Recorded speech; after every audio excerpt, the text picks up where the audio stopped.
खतानी लिखतानी रोजे रोजे नमवाया चरवा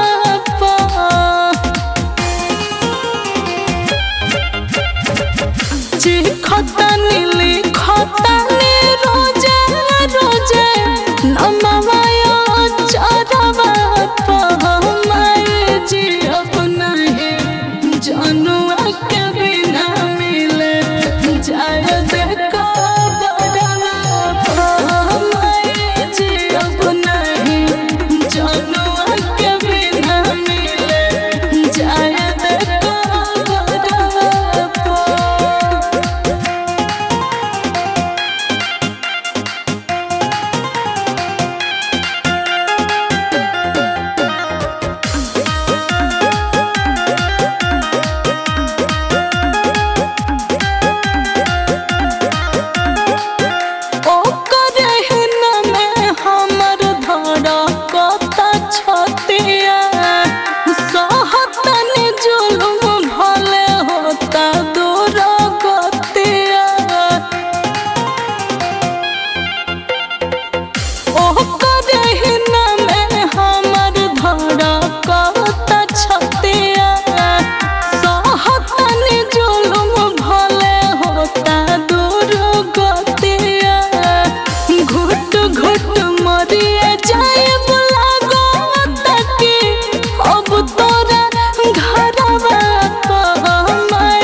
जानुआ के बिना मिले